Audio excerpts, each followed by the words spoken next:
¿Qué elemento objetivo, sólido, hace que digas, Jesús maestro, hay que hacerle caso? Señor de los Anillos es literatura, fantástico. Edgar Allan Poe es un escritor de literatura sensacional. Jesús maestro acaba de decir que la fantasía no es literatura. ¿Y a mí qué me importa? Ustedes, no sé qué, ¿por qué es esto? A lo mejor me lo pueden explicar ustedes. Yo sé que es un señor que hace crítica literaria, que es profesor de literatura, creo. Pero es un señor que habla de filosofía y me dice, oh, es que Jesús maestro ha dicho. ¿Y? O sea, la relevancia de lo que uno dice se basa en los datos que uno utiliza. No en que uno sea famoso o no. Pero me dicen, Jesús maestro acaba de decir que la fantasía no es literatura. Pues vale. Yo con tontos así vengo discutiendo desde que empecé a escribir desde que empecé a leer ciencia ficción. Y esto fue a los 12 años, o sea que llevo 11 años. O sea que llevo 60 peleando con esta gente. Está bien, ya no quiero pelear con ellos. ¿Te parece que las crónicas marcianas no es arte?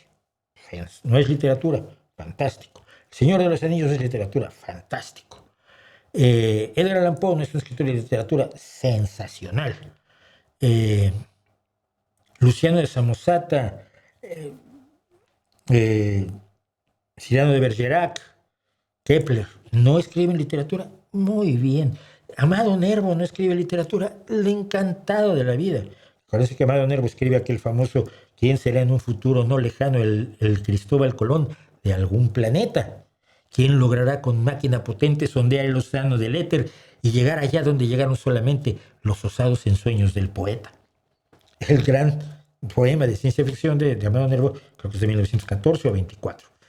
No es literatura, pues no lo es para ti. Nos importa un pito lo que opinas tú. Esa es la única respuesta razonable que merece esta gente. ¿Por qué le dan importancia? ¿Qué elemento objetivo, sólido, hace que digas, Jesús maestro, hay que hacerle caso? Mira, no por hacer la comparación, pero puedes decir, oye, mira, hay que hacerle caso a Mauricio porque habla con datos, va, busca los datos, se interesa, trata de ser equilibrado y luego nos trae los datos y los dice aquí en un streaming. Y pues eso está bien. Pero dijo que la fantasía no es literatura. Pues mira, te has cargado la mitad de la historia de la literatura. Está bien. Porque, por ejemplo, Hamlet aparecen fantasmas. Cuidado. Y habiendo fantasmas es fantasía. Entonces, Hamlet no es literatura. Anda y que te surcen.